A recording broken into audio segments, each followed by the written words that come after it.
Cricket presents The Campfire, and today we are taking a deep dive into District 10-6A. The schools in this 7-team district include Mesquite, Mesquite Horn, North Forney, Rockwall, Heath, Royce City, and Tyler Legacy. Let's analyze these teams in our film session.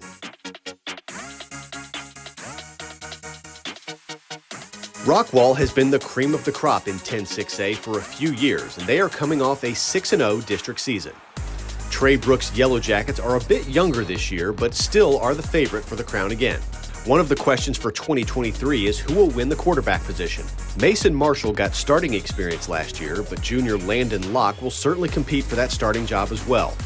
Defensively, Rockwall looks to Jake Overstreet in the secondary to make plays.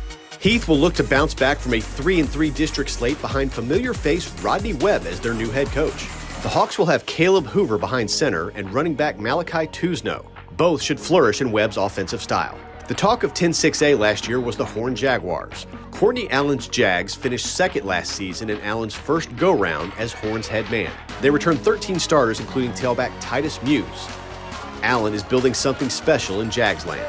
Mesquite missed the postseason last year, but Division I recruit Eli Besa is the district's best receiver and should dominate this season. Linebacker Radavian Wilson had over 100 tackles as a junior last year. Royce City was a playoff team in 2022, but they graduated a lot of their skilled position talent. The Bulldogs will lean on an experienced line to give their new quarterback and running back time to develop. North Forney will have four-year letterman Amy Branch, possibly playing both ways this season, as it is hard to keep that kind of talent off the field. Tyler Legacy could be much improved as they return 15 starters.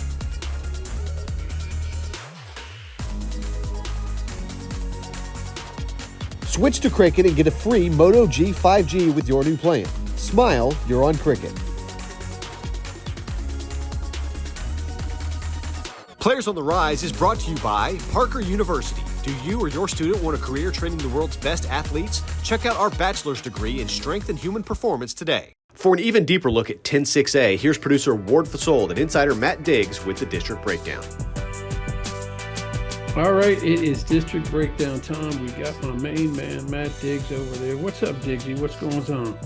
You know, I'm feeling a little bit lazy today, Ward, so I'm going to give you permission to do something. You can go back to the archives, pull out 10-6A from 5 years or so ago. You got Rodney Webb as a coach. You got a Locke at quarterback. You got a Hoover at a quarterback. Just go ahead and replay that. Maybe blur out some of the first names. I think we're going to be good, Ward. That is true, except for one thing. We got a resurgent Mesquite Horn in there that we didn't have 5 years ago, and you need to talk about that squad.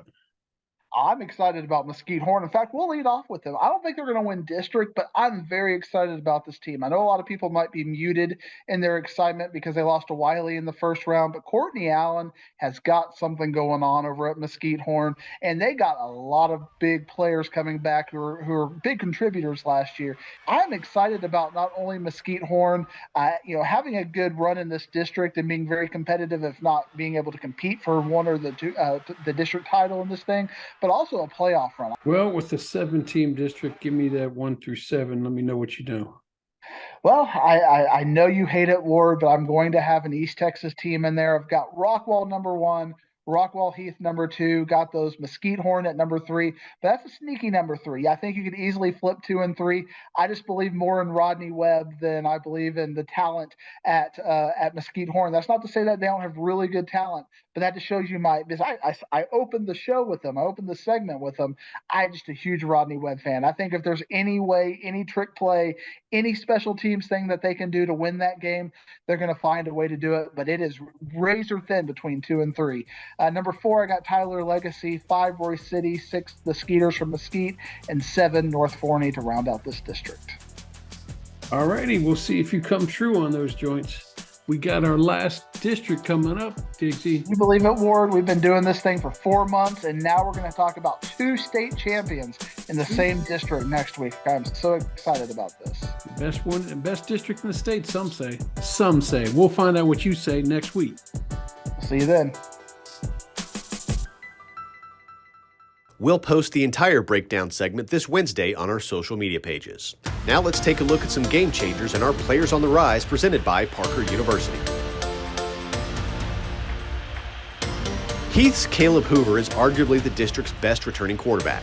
The senior should really rack up the stats in new head coach Rodney Webb's offensive scheme.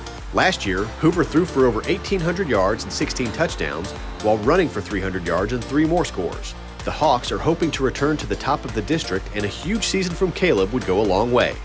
Hoover is headed to Oklahoma State for baseball. One of the best wide receivers that no one is talking about in North Texas is Mesquite's Eli Besa. He's an explosive wideout that plays on the outside for the Skeeters. Eli's best attributes are his speed and long strides. Besa averaged 25 yards per catch as a junior, and he is definitely a big play receiver. Eli verbally committed to Arizona State. Mesquite Horn defensive end Armstrong Nodum is an absolute game changer on the defensive side of the ball. As a junior, he tallied 69 tackles, 22 tackles for loss, and 16 sacks.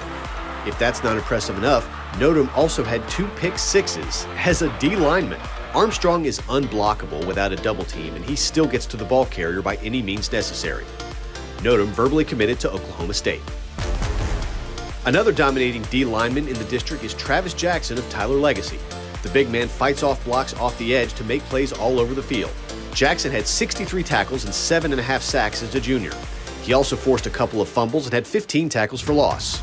If the Red Raiders bounce back from a 2-8 season, it will be because Travis caused chaos at the line of scrimmage. Jackson verbally committed to TCU.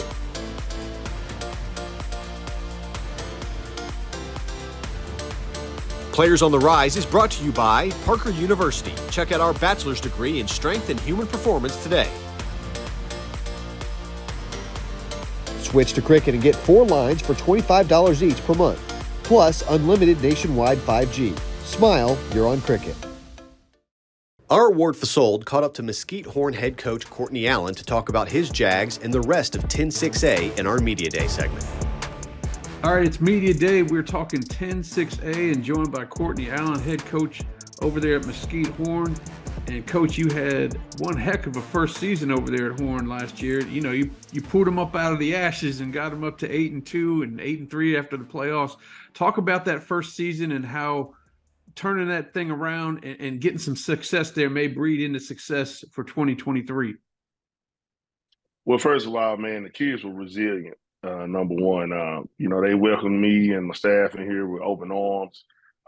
They went straight to work. They bought into what we were selling. And once that happened, it took fire. We quickly realized who we were and played with our identity, which is a tough physical football team, man. And it was exciting for them. Like I said, the kids really did. It really wasn't us, man, but they did a great job. For us building on success of it, man, this team got to go win a game. To have the excitement back in the community and the school is everything, so the kids have something to play for now. Exactly. To actually know that you can win, and if you follow the game plan, it's got to be something that you can ride off of.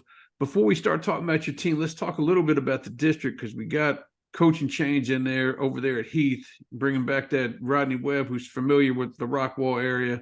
You got Rockwall up there, and obviously you guys aren't going to be a surprise to nobody no more. They know what time it is. So talk about kind of surveying through that district and trying to not only get back to where you were, but maybe jump up for a spot, try to get that district title.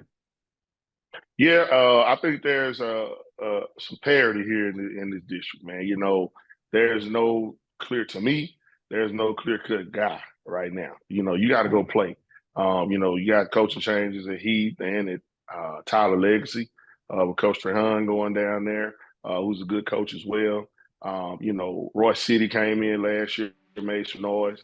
And you got to look across the road over there at my boy DeMarcus and Mesquite. They're going to be ready to fight too. So every week you're going to have to play. We're looking forward to it. This thing starts in a couple weeks. So I appreciate you joining with this, Coach, and we'll talk to you down the line. Yes, sir. I appreciate you always, brother. You can catch the entire interview Friday on our social media channels. That's going to do it for this week's Campfire. Next week, we will discuss our last North Texas district, 11-6A. Until then, have a great week, everybody.